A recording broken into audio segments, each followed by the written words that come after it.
Lucky స్పిరిచువల్స్కు స్వాగతం. మీ భక్తి ఆధ్యాత్మిక ఛానల్.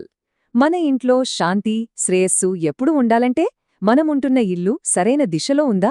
మరి ఈరోజు ప్రాచీన వాస్తుశాస్త్రం ప్రకారం మన ఇంటికి ఏ దిశ అదృష్టమో ఆ రహస్యమేంటో తెలుసుకుందాం రండి. ఎప్పుడైనా గమనించారా? కొన్నిసార్లేమో ఇంట్లో అంతా హాయిగా సాఫీగా సాగిపోతున్నట్టు అనిపిస్తుంది. కొన్నిసార్లేమో ఏ పని చేసినా అడ్డంకులే. దీనికి కారణం మన ఇంటి శక్తి కావచ్చు. మరి ఆ శక్తి మనకు అనుకూలంగా పనిచేస్తోందా లేక మనకు వ్యతిరేకంగా పనిచేస్తోందా? మరి ఈ రహస్యం ఎక్కడుందో తెలుసా? మన వేద జ్యోతిశాస్త్రంలోనే ఉంది. అవును, మన జన్మ నక్షత్రంలోనే. అంటే మనం పుట్టినప్పుడు చంద్రుడు ఏ నక్షత్రంలో ఉన్నాడో అదే మన జన్మ నక్షత్రం. ఈ నక్షత్రమే మనల్ని విశ్వశక్తితో కలుపుతుందనమాట.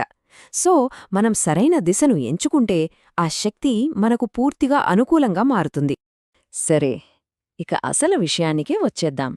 ఇప్పుడు మీరు చూస్తున్న ఈ పట్టికే మనకు మార్గం చూపిస్తోంది. చూడండి, ఎడమవైపున మొదటి వరుసలో మీ జన్మ నక్షత్రమేదో వెతకండి. దొరికిందా? ఓకే. ఉదాహరణకు మీ నక్షత్రం అశ్విని అనుకోండి. మీకు పశ్చిమ ముఖద్వారం ఉన్న ఇల్లు మొదటి ఉత్తమ ఎంపిక అనమాట. అలాగే ఇంకో ఉదాహరణ చూద్దాం. రోహిణీ నక్షత్రం వాళ్లకి ఉత్తర దిశ అత్యంత అనుకూలమైనది. ఇక ఇప్పుడు మీ వంతు. ఈ వీడియోను ఇక్కడే పాజ్ చేయండి. మీ నక్షత్రానికి సరిగ్గా సరిపోయే అదృష్ట దిశ ఏదో జాగ్రత్తగా చూసుకోండి.